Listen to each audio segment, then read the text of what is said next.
Hay ideas que uno piensa que son, no sé, súper modernas, ¿verdad? Casi como si se hubieran inventado ayer. Pero, ¿qué tal si les digo que uno de los pilares de nuestra economía tiene sus raíces en la mismísima Babilonia?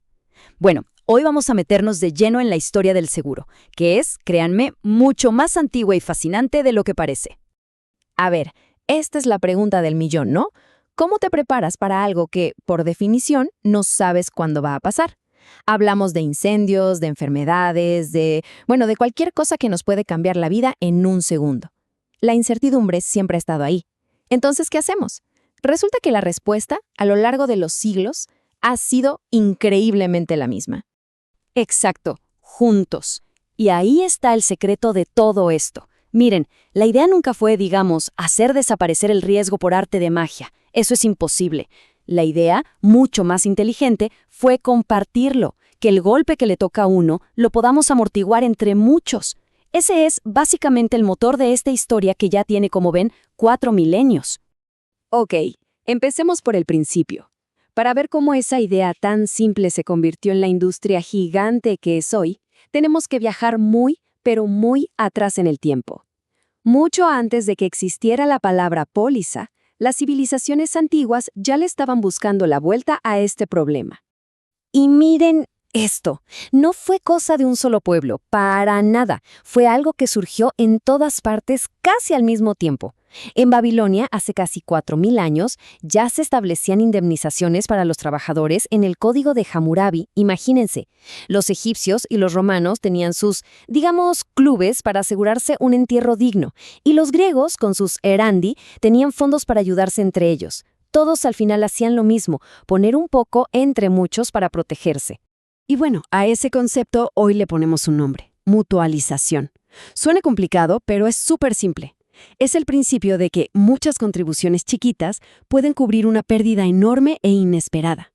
Ojo, en ese entonces no era un negocio como hoy, era más bien un pacto, un acuerdo de solidaridad, una red de seguridad creada por la propia comunidad. Podríamos decir que este es el ADN de todo lo que vino después. Perfecto. Ahora vemos un salto en el tiempo. Esa idea de ayudarse mutuamente estaba genial, pero para que funcionara a mayor escala, necesitaba un sistema, algo más organizado. Y ese paso se dio en la Edad Media, gracias a los gremios. Claro, los gremios, estas asociaciones de carpinteros, herreros, tejedores, tomaron esa idea y la formalizaron. Ya no era un acuerdo de palabra. Crearon fondos reales, con cuotas fijas, para protegerse de los desastres que podían dejar a una familia en la calle. ¿Qué pasaba si se quemaba un taller? El fondo lo cubría. Si alguien se enfermaba y no podía trabajar, el fondo ayudaba. Era una red de seguridad mucho más robusta. Pero aquí viene lo realmente revolucionario, el gran salto que dieron los gremios. Fueron los primeros en empezar a pensar en el riesgo. Se dieron cuenta de algo lógico. No era lo mismo el riesgo de un panadero que el de un constructor de barcos, por decir algo. Así que empezaron a ajustar las cuotas. Dependiendo de la salud de la persona, de sus condiciones de trabajo, este fue el nacimiento, la primera semillita de lo que hoy llamamos evaluar el riesgo. Y con todo eso como base, llegamos a un momento clave. Año 1347. Se escribe el primer contrato de seguro que conocemos. El primero. ¿Y qué cubría? La carga de un barco que iba de Génova a Mallorca. Esto ya no es solo solidaridad. Esto es el nacimiento del seguro como un negocio, como un contrato con todas las de la ley, una promesa por escrito. Hasta ahora, todo se basaba en la solidaridad y en cálculos, digamos, bastante a ojo. Pero para que esto explotara y se convirtiera en la industria que conocemos hoy, faltaba un ingrediente crucial: faltaba la ciencia. Pensemos en esto. Esa promesa de solidaridad es muy poderosa, claro, pero también un poco frágil, ¿no? Dependía mucho de la buena voluntad y de que los cálculos salieran más o menos bien. Para que esto funcionara de verdad a gran escala, necesitaba ser predecible. Y esa es la pregunta: ¿cómo se le ponen números a una promesa? ¿Cómo se transforma la incertidumbre en una fórmula matemática? ¿Cómo se calcula cuánto cuesta exactamente cubrir un riesgo que todavía no ha pasado? Bueno, la respuesta no tardaría en llegar, y vendría de mentes absolutamente brillantes. El cambio fue total. Pasamos de un modelo basado en la pura solidaridad, en los pactos de gremios, a un modelo basado en las matemáticas. Estaban haciendo la ciencia actuarial, y créanme, esto iba a cambiarlo todo para siempre. Y este nuevo mundo se construyó sobre 3 ideas geniales. La primera, la teoría de la probabilidad, gracias a gente como Blaise Pascal. Por fin teníamos un lenguaje para medir la incertidumbre. La segunda, los datos. Edmund Halley, el del cometa, se puso a recopilar datos de mortalidad y creó las primeras tablas que predecían la esperanza de vida. Y la tercera, quizá la más importante, la ley de los grandes números de Bernoulli, que dice que aunque no se pueda predecir un caso individual, sí se puede predecir con muchísima exactitud el resultado de miles de casos. Una locura. Juntando estas 3 herramientas, ¡boom!, la promesa se convirtió en una fórmula. Por primera vez se podían calcular las primas de seguro con una base científica sólida. Ahora sí se podía garantizar que el dinero iba a alcanzar para cubrir los siniestros. El seguro dejó de ser solo un pacto para convertirse en una industria de verdad, estable y predecible.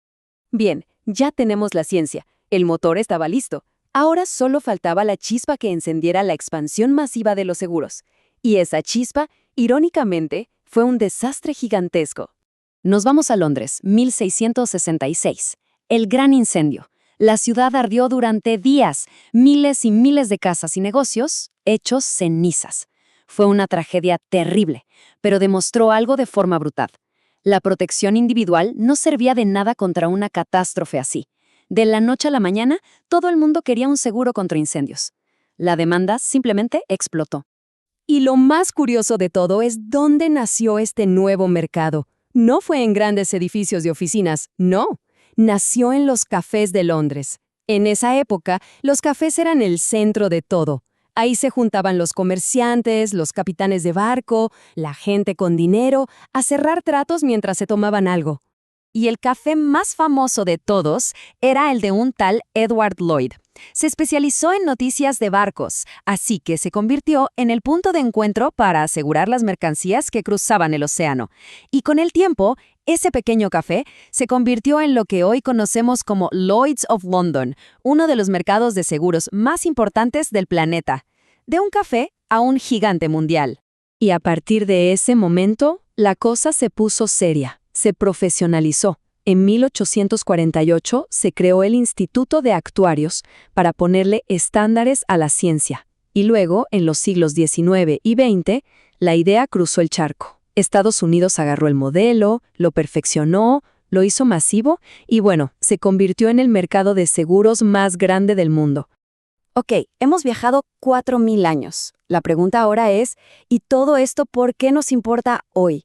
Porque esa idea tan antigua se ha convertido en una pieza clave, casi invisible pero fundamental, de cómo funciona nuestro mundo. Es que el seguro es mucho más que solo pagar un cheque cuando algo malo pasa. Es un motor económico gigante. Piensen en esto. Toma las primas de millones de personas y las invierte, financiando todo tipo de proyectos. Además, al cubrir las pérdidas, le quita una carga enorme al Estado. Y a través de algo llamado reaseguro, permite que el riesgo de una catástrofe enorme, como un terremoto, se reparta por todo el mundo, para que ningún país se hunda solo. Por eso mismo, hoy en día, si se quiere medir la salud económica de un país, una de las cosas que se mira es la fortaleza de su industria de seguros. Es como un termómetro que indica qué tan desarrollada y estable es esa economía. Es señal de que es una sociedad que sabe cómo manejar el riesgo. Y así, esta idea de 4.000 años sigue más viva que nunca y sigue evolucionando. Nuestros antepasados se aseguraban contra piratas y plagas. Hoy, nuestros riesgos se llaman ciberataques, pandemias o cambio climático. Lo que nos deja pensando, ¿no? ¿Cuáles serán los riesgos del futuro? ¿Contra qué se van a tener que asegurar nuestros hijos o nietos? Porque una cosa es segura, la humanidad va a tener que encontrar, una vez más, la forma de enfrentarlos juntos.